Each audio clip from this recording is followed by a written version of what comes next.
Hello and welcome. It is time for our afternoon news update. In our headlines, Peace Council officials caught in a crossfire as the chieftaincy conflict in Boku escalates, return to Accra as the council prepares to engage the major stakeholders on the way forward. Also, has President Akufo-Addo been successful at fighting illegal mining and its effects on the environment? He says yes, but the former executive secretary of the Minerals Commission is not convinced. We'll also take you to Prantia in the Ashanti region, where a 13-year-old boy has drowned in an abandoned Galamsey pit. I am Mabito Sibidi. The news is coming to you live from our Fana 4 studios at Kokomemle here in Accra. We're live on DSTV channel 421, Go TV channel 144. This is the home of independent, fearless, credible, and impactful journalism. Stay for details.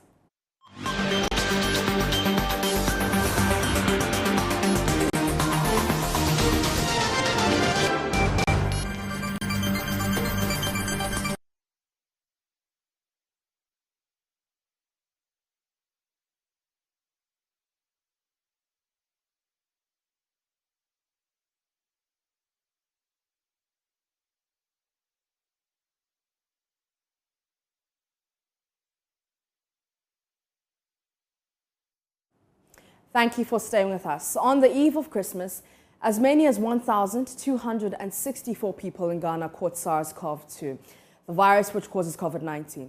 3 others could not survive it and died. That's the current situation as the virus continues its spread through the country in the 4th wave. Experts are warning many more people will catch the virus in the coming days and weeks. Director of Public Health at the service,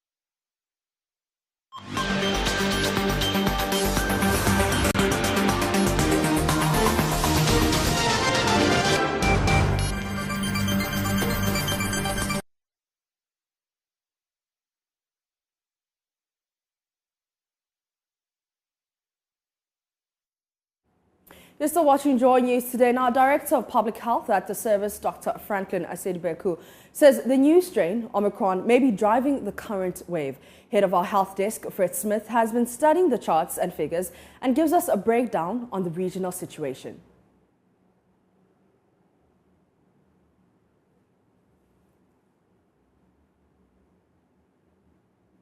At the bottom, you see red. That's the Greater Accra region. Okay. That's where we have majority of our cases. In fact, in the latest update released by the Ghana Health Service, that's where about more than 90% of the cases are. It's followed closely by, well, not closely, it's followed by the Ashanti region, where you can see the map a bit faded. Yeah. That's Ashanti region. And then the greener it is, the less cases you have there. Okay. As we speak, we have only one region without a case. All the 15 regions have got cases except the Northeast region. Okay. In fact, since the outbreak, Northeast has been the region with the least number of cases, less than 300 cases since March 2020. And as we speak, they have no active case. It could be that the people practice the protocols to the best of their abilities, maybe some other reasons. Clearly, the Northeast region must be doing something special to record such low cases. And joining us over the phone is the Deputy Director in charge of Public Health, Dr. Moses Brahima Jamate. Doctor, good morning. Okay. Now, what's that one thing you're doing in your region that is accounting for the low number of COVID-19 cases? I don't think we are doing anything exceptional from what the others are doing, except that this spread has its own dynamics, and maybe the spread favors us in some way, but I don't really think that we are doing something too different from what the other regions are doing. The region for which we are not having cases now, and we didn't have so many cases. Yeah. Now, Doc, would it be the case that the region is conducting a fewer number of tests? Pardon me? Okay, so would it be the fact that maybe the region is conducting a fewer number of tests, because you'd expect that the more tests we do, the more cases we know of, especially from those who are positive. So are you doing a number of tests? Well, when it started, we even initially we didn't have a testing spot in the whole region. Mm-hmm. We now have two testing sites in the region. Yeah. And the protocol demands that we only do tests when people present with signs and symptoms. So we will not say we are going to do tests just so that we will find cases like others are doing. Yeah. So we are following the protocol, but we've not found cases, and that's the situation we are in now. But we also know that not everybody shows signs and symptoms. So what about random tests? No, we will not do random tests. There are costs that come with this, and if nobody is dying in the street, nobody is having any bizarre conditions, we are not having anything exceptional about it. Aside normal things when it comes to the health of the people, we will not go to town to just be. And again, the regions that are having cases, it's not like they've gone on the streets and then are testing people in the streets. It's people who come with signs and symptoms and they test them and they are positive. We are also doing same, and I think that if people have, when they come, they will be diagnosed and then they're proven to be having the disease. All right. Well, some other regions are battling with vaccine hesitancy. What is the situation in your region? I think that the vaccine uptake follows a normal sociological uptake of new ideas, aside all the anti-vaccine campaign that is going on. So initially, there was some kind of hesitancy. They started picking up. I think that the situation we have now is better than somewhere when we started.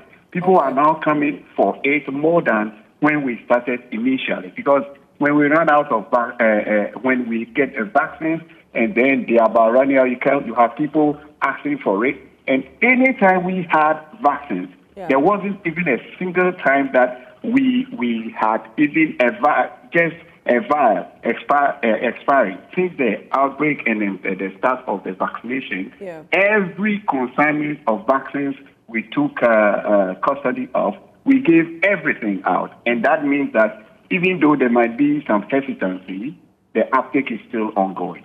All right. Thank you very much, Dr. Moses Brian Majamate, who's the Deputy Director in charge of Public Health. Let's go to other stories now, because officials of the National Peace Council dispatched to Boku to aid in mediation efforts aimed at ending the decades-old chieftaincy conflict in the area has returned to Accra after they were caught in a crossfire of the warring fractions.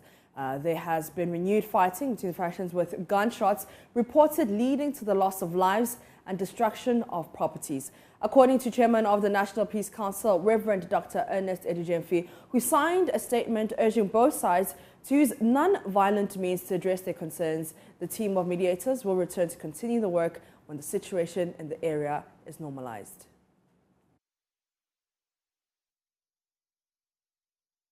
Meanwhile, police in the northeast region have beefed up security in Nalirugu and Gambaga following renewed chieftaincy violence between Mamprosis and Kusasis in Boku in the Upper East region. According to the police, the move is to forestall any reprisal as tensions continue to rise in the two Mamprosi towns.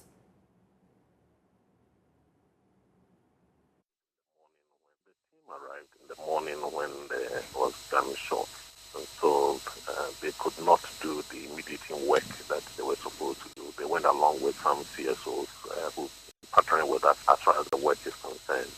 They met the regional minister and some other dignitaries in the north in what can be done. We are hoping that after today the situation will be clearer, because one of the festivals was supposed to have been celebrated today. As at now, we have no word as to what is happening now.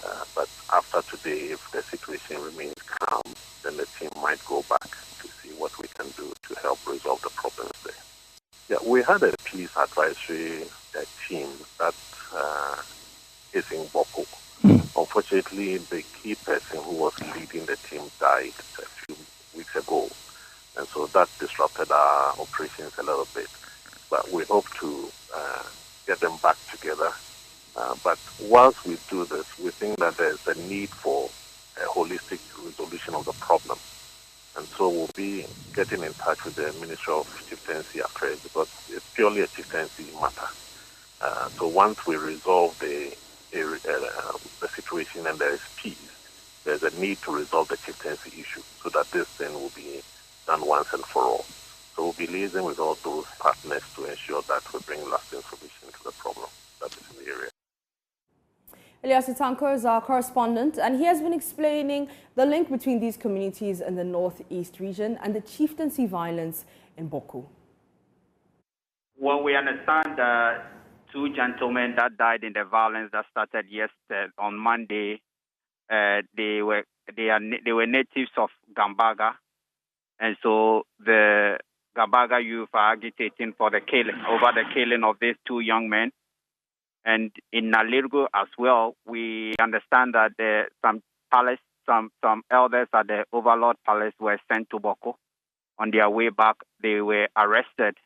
According to our sources, they were arrested by police in the Bolgatanga and have since been transferred on the orders of the national security.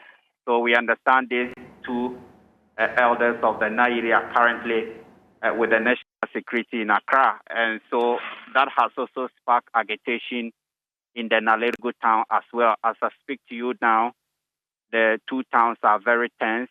I can see youth coming on motorbikes riding from Gambaga to Nalirgo, and there are also dozens of youth currently massed at the Chief Palace, the Overlord Palace, and also some youth have also massed the Regional Coordinating Council. And the police are saying that it's a very tense situation. And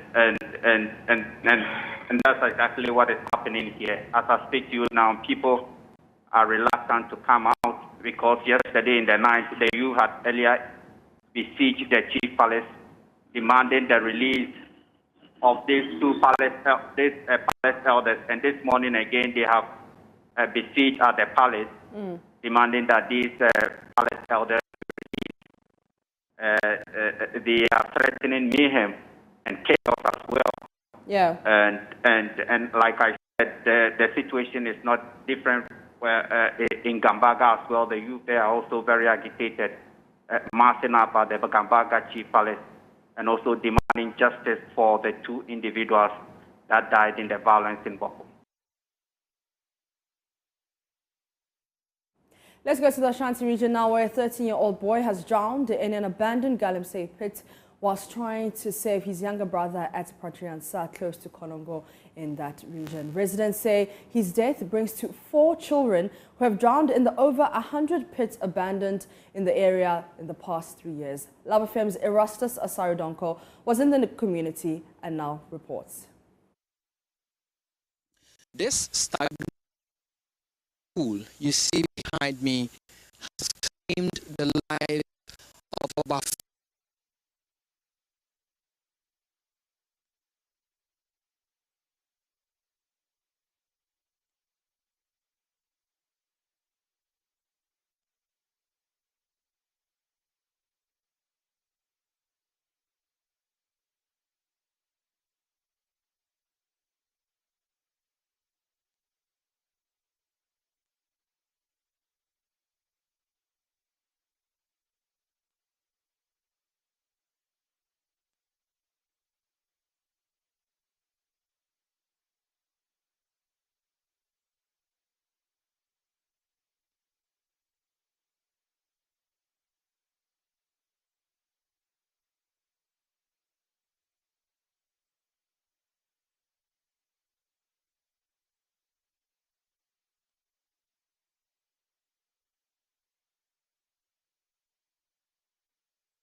Apologies for that loss in sound. We'll bring you that story later in our bulletin. I'm going to take a quick breather. I'll be back with more.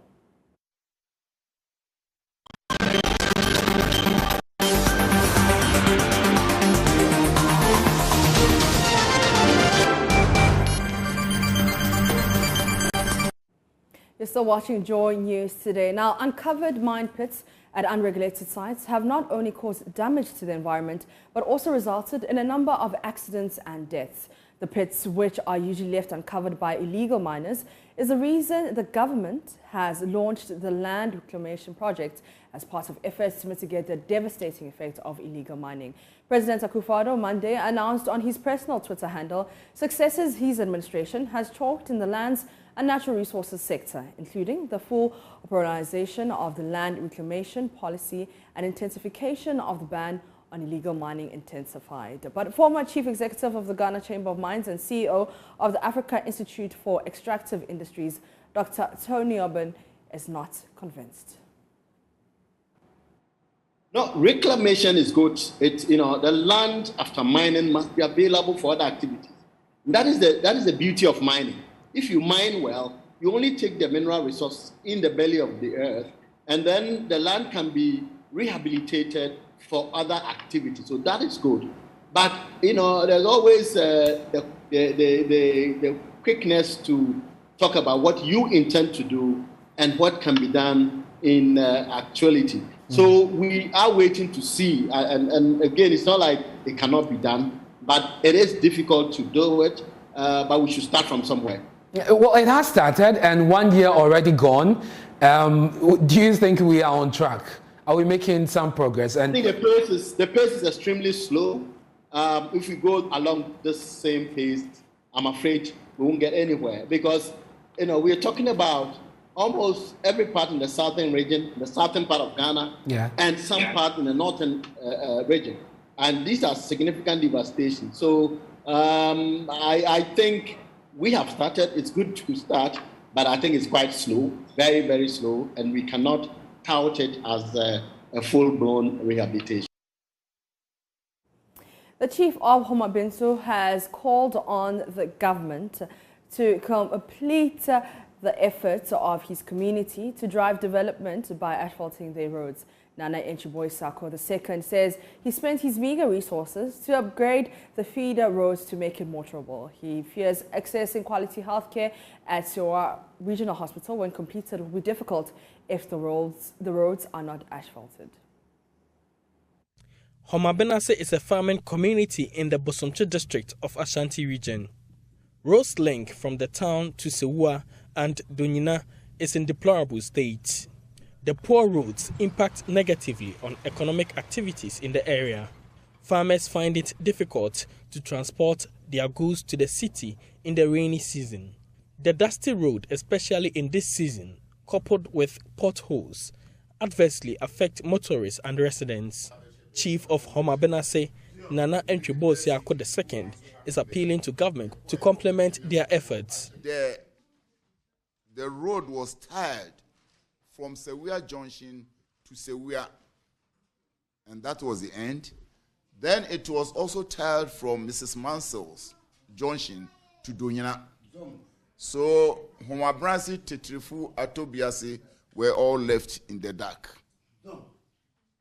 And to be frank with you, from Donyina to Homa Binase was unmotorable, even though it has been on contract over a year ago to 2 years. It is now unmotorable. We are only lucky and out of pain. I personally had to, grade Donyina to Homa Binase. Going to Tetrefu, you can't make it by car or with the greatest difficulty. You can only do it with a double exit pickup or SUV or whatever it is. But we, the poor people, who also who will only need van or taxi to come, who cannot do it. Residents are displeased with failed promises of the government. Apart from their roads, access to sanitation services, including toilets, remain a challenge. For Joy News, Nana Ojima.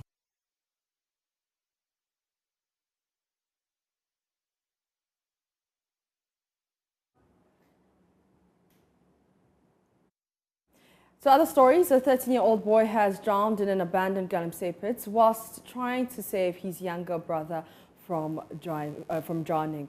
There's more in this story.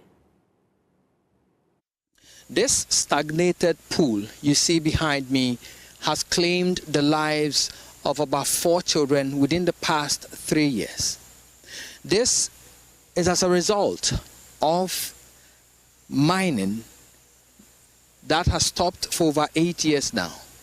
In fact, there are about 100 of these trenches covered dangerously with water.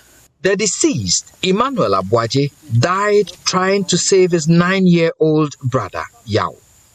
His father saved him early enough, but lost the other brother. They told Love News what happened.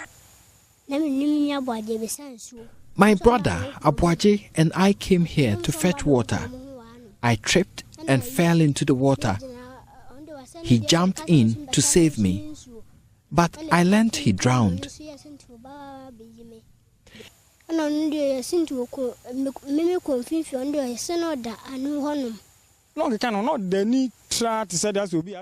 He was not moving when I brought him out of the water.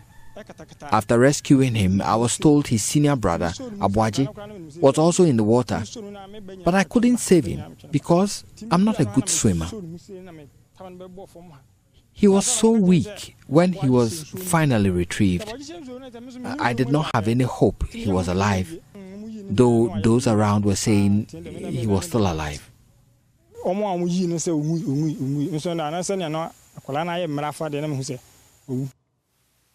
It took a number of local divers hours to rescue the boy, who died later on his way to the hospital.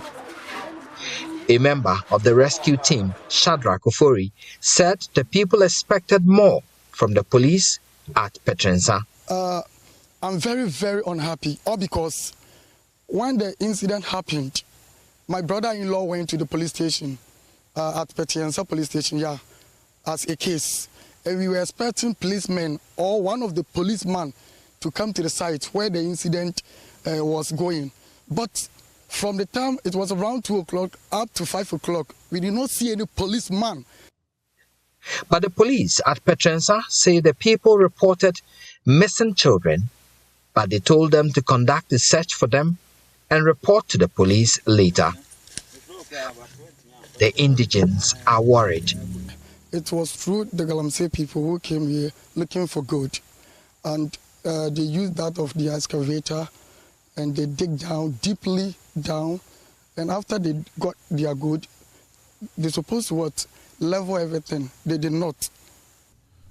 Our leaders should help cover these pits. The pits are scattered all around, and all of them have been claiming lives. If government will help us, we will be happy, because the pits are killing children. These pits are everywhere, all around. So the death of this 13-year-old boy in an illegal mining pit has shocked the Petrensa community.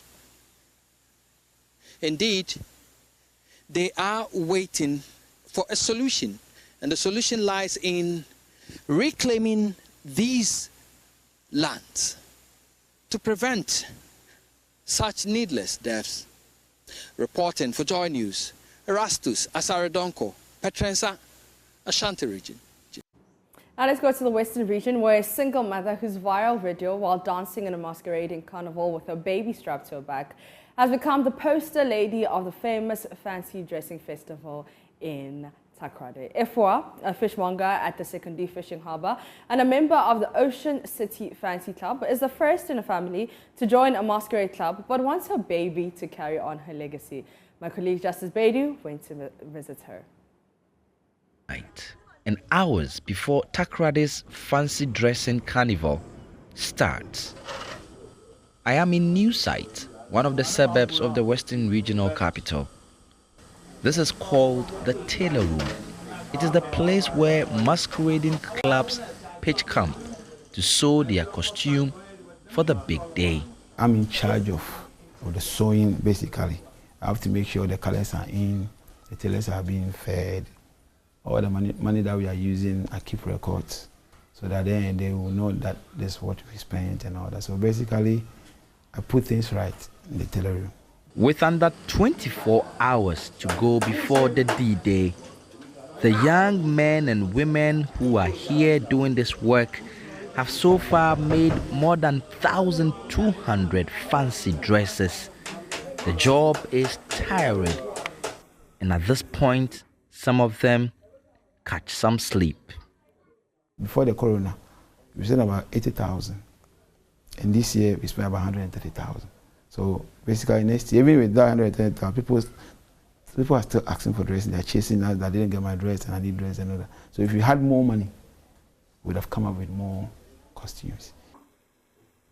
At the break of dawn, Arthur is getting his family ready to go out for anchors. Arthur's uncle introduced him to fancy dressing when he was 10. Now he wants his own children to take after him. As young as they are just looking at the fun bit of it, because they will keep asking, Daddy, when are we going for anchors? When is December coming? Daddy, because the fun that they have when they go, I think the 4-year, I call him Jojo, the one that he came to do the community. When he starts with the band, he doesn't want to go off. Even when you can see he's tired, you try to convince him to sit in the car or something. No.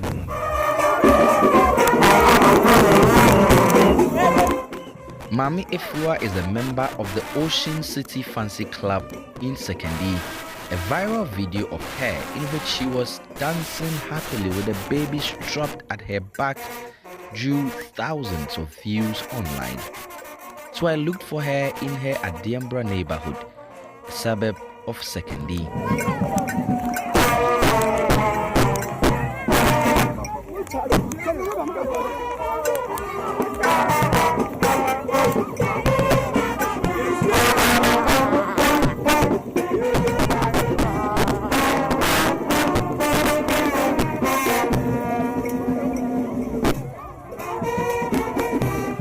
I like Oyeni Jedi. Honestly, no be afraid. Obi polite. We enjoy and yell. I am a single parent and there's no one to take care of my baby. That is why when I go out for anchors, I carry her with me. I want my daughter to take after me into fancy dressing. When she grows up, I want her to continue from where I left, so she too can leave the legacy for her children. So no so abo woni we ma to the stand and so obenya bani bia no so be free there na ba no be dem ade.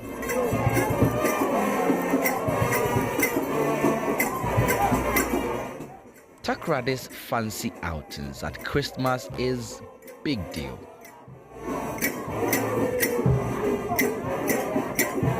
With over 40 clubs, each with a membership averaging 1,000 pouring onto the streets at the same time, this festival continues to cement the position of the twin cities of Takrade and Sekondi, truly as Ghana's Christmas destination. Justice Baidu, Joy News, Takrade.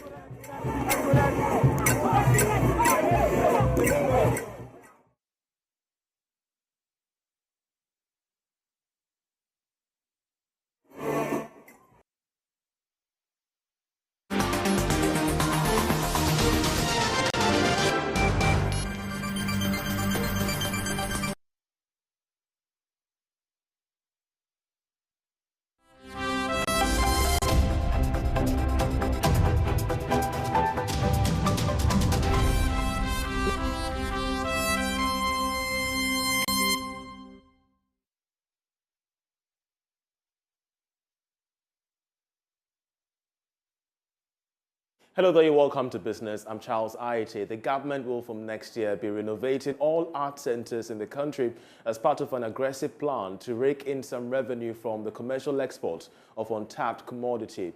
Now, the Chief Executive of the Ghana Export Promotion Authority, Dr. Efuasabi Asare, tells Joy Business that this is part of a holistic plan to not just facelift the arts and craft industry, but also make it a key marketable commodity in 2022. A lot of things have improved for some time now. Packaging has been an issue, but as I walk around, I see that we have improved in our packaging and presentation, so that makes me excited because this helps in promoting our products on the international market. And speaking of that, we've witnessed so many diasporans around, people from the foreign countries, the expatriates, and they have also given a positive feedback. So how do we balance this against your quest to increase in exports abroad? We always say that charity begins at home. So if people are interested in our products at home, especially the expatriates whom we export our products and services to, then it means we are doing something good. So for me, it's all good. It's all good. And this is an opportunity for us to test what we have with them to see if it's really going to do well. Yeah. Finally, what lie the prospects for the handicraft industry now that restrictions have eased a little bit and countries are beginning to interchange products? There's a lot that we can do in this sector.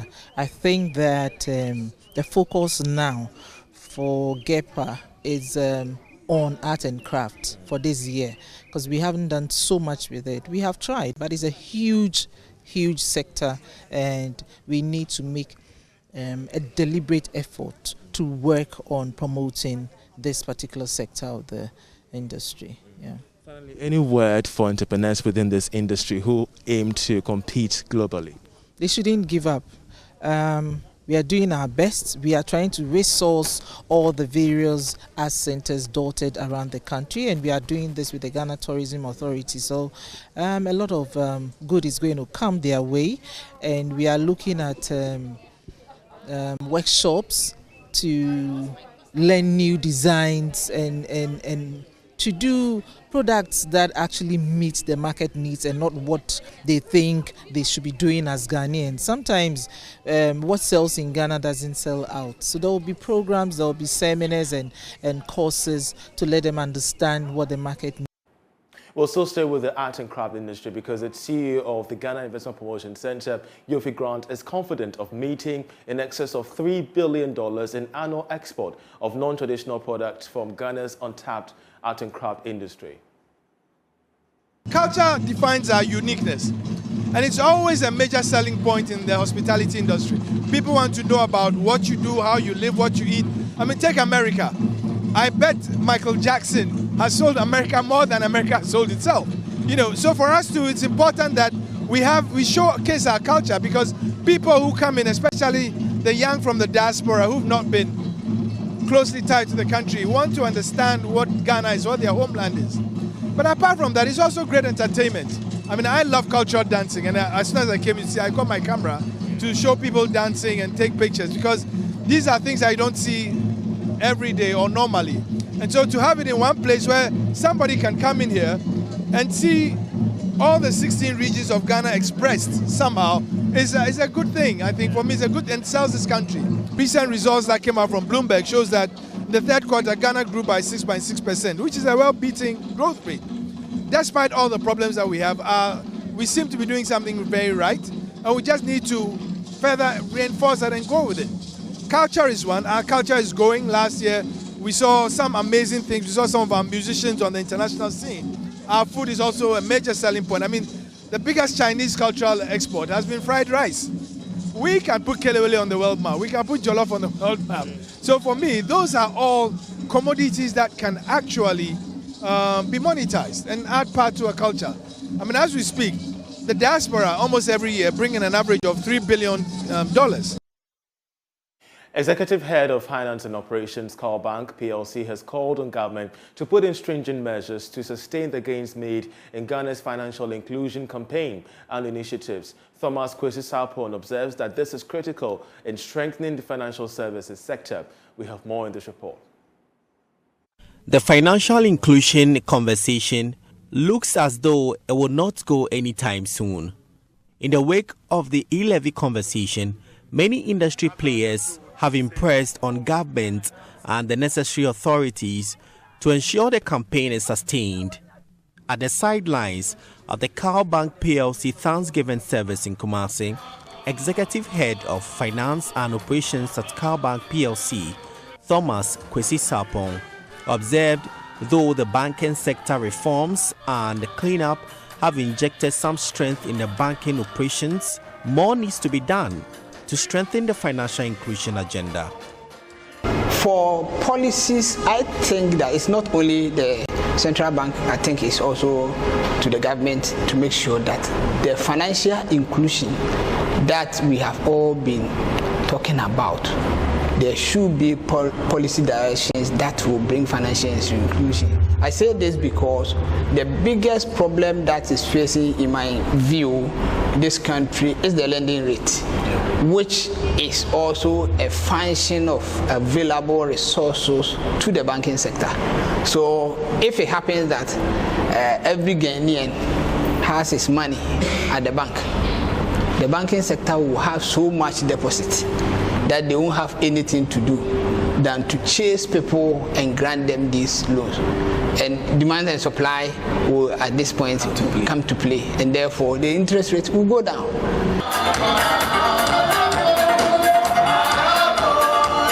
The annual Thanksgiving service by the bank is meant to appreciate God's guidance throughout the year for the bank. Mr. Sapon believes this is important as they plan for the next financial year. We recognize what God has done for us for the year gone by. We've always been organizing an annual Thanksgiving service to praise God for how far He has brought us, and also have a communion discussion with our members. But we break it down for different sectors. We are organizing one in Accra, another one in the Western region, and I'm here to join the team here for the Northern sector, specifically Kumasi. A special Carl choir, for instance, was put together by management to climax the Thanksgiving service with beautiful renditions of Christmas carols. Prince Apia reporting. And that'll be all for business, but we have more stories coming up at 1 p.m. on the marketplace. In the meantime, do stay for sports. For accurate financial information and business news updates, Joy Business is your most authentic plug at any point in time. Never miss the marketplace, which comes your way every weekday at 1 p.m. with all the in-depth market analysis. At 5 p.m., Business Live will bring you all the sights and sounds that matters in business on the Joy News channel. Glean practical insights from the day-to-day experiences of entrepreneurs on the Joy Business Van every Wednesday at 5 p.m. on Joy News. The food chain also takes you on a thorough journey from the production to consumption of plants and livestock every Saturday at 6 p.m. with a repeat on Tuesday at 2:30 p.m. on Joy News. Brick and Mortar, which shows every Saturday at 4 p.m. on Joy Prime, is designed to equip you with all you need to know about the housing and construction industry. Trust Business Connect to keep you in tune with the times every Monday at 9 p.m. on Joy Prime. You can interact with us on Facebook at Joy Business and on LinkedIn at Joy Business GH. Joy Business, empowering, prospering together.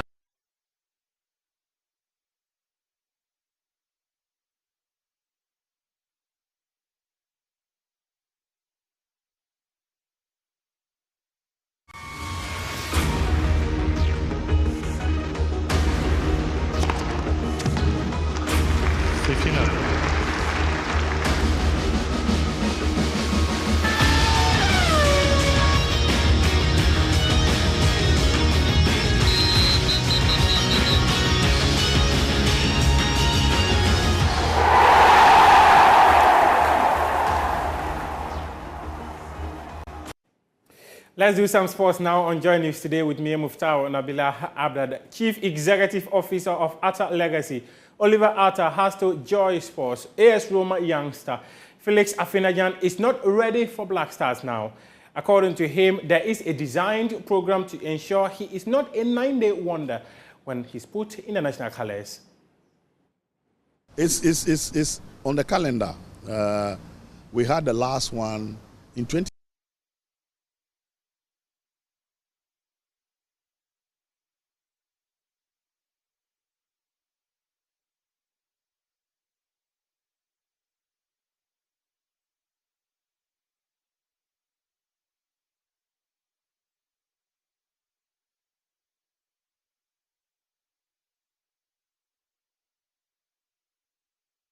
I wouldn't say there's a program a bit different from the Blaster. Yeah. I think that his is the development he's going through. Okay. I think during this conversation, we've really stated that the boy was in 2019 he was playing in Tascos.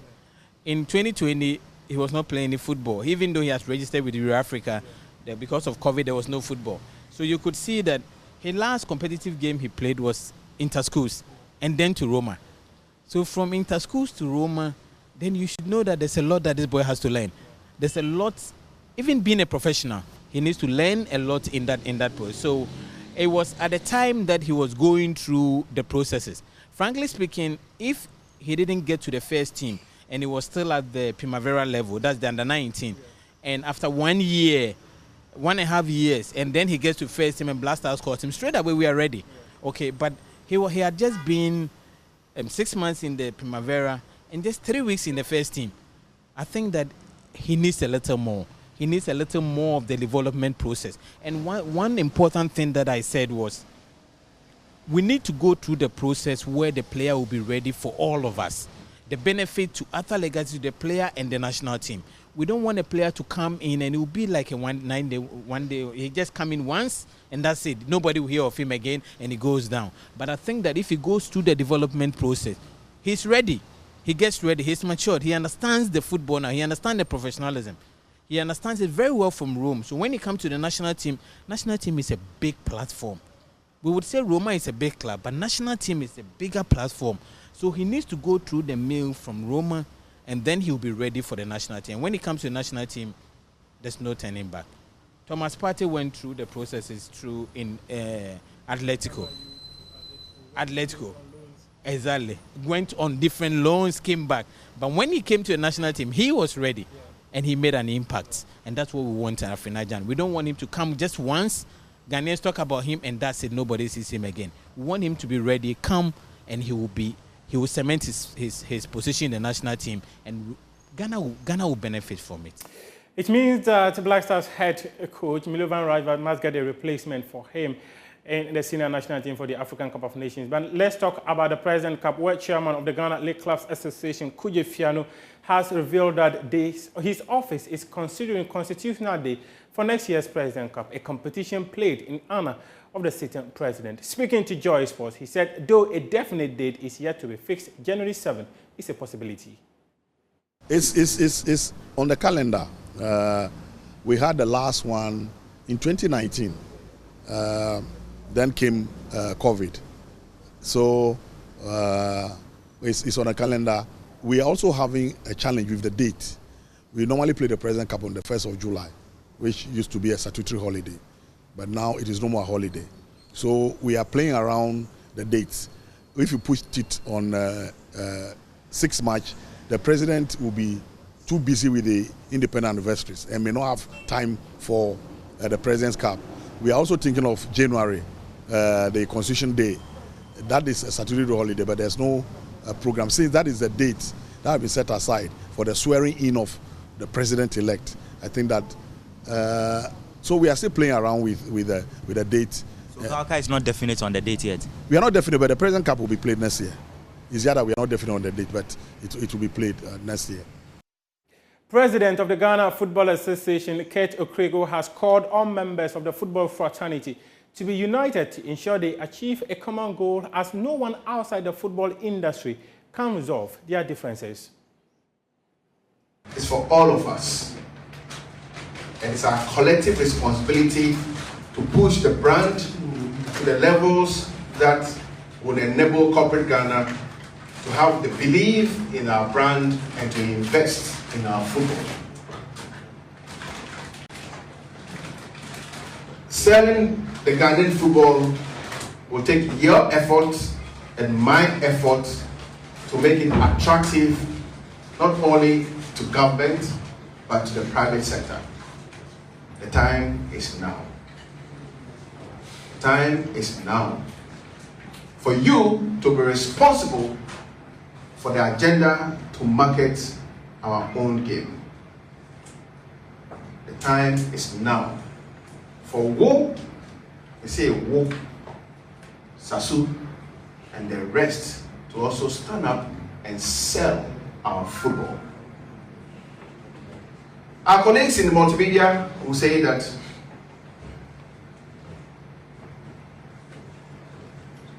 what did they say? What's that slogan? Something to without advertising. It's like living in the dark. Isn't it? Doing business without advertising is like what? Living in the dark. You know what you're doing, but nobody else does.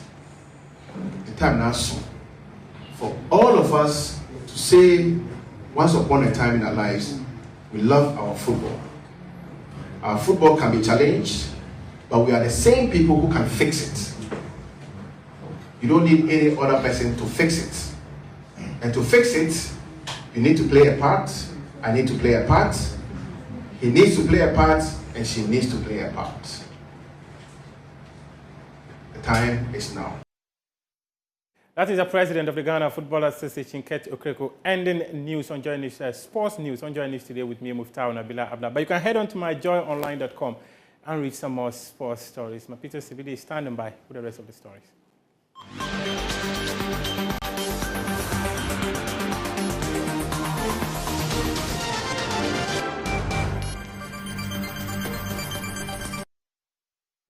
You're still watching Joy News today with me, Mapito CBD. News coming in is imposition of the curfew on Boku Municipality and its environs in the Upper East region. That statement is dated 29 December 2012, and it reads, the Minister for the Interior has by executive instrument renewed the curfew hours imposed on Boku Municipality and its environs in the Upper East region from 8 p.m. to 5 a.m. effective Wednesday, December 29, 2021. Government calls on the chiefs, leaders, opinion leaders, youth and people of the area to exercise restraint in the face of the challenges confronting them, as well as to use non-violent means to channel their energies into ensuring peace. It ends saying that, meanwhile, there is a total ban on all persons in the aforementioned communities and the environs from carrying arms, ammunition or any offensive weapons, and any persons found with any arms or ammunition will be arrested and prosecuted. Signed by Amber Sterry, who's the Minister for the Interior. And that's how we end Joy News today. For more news, you can log on to myjoyonline.com. My name is Mapito CBD.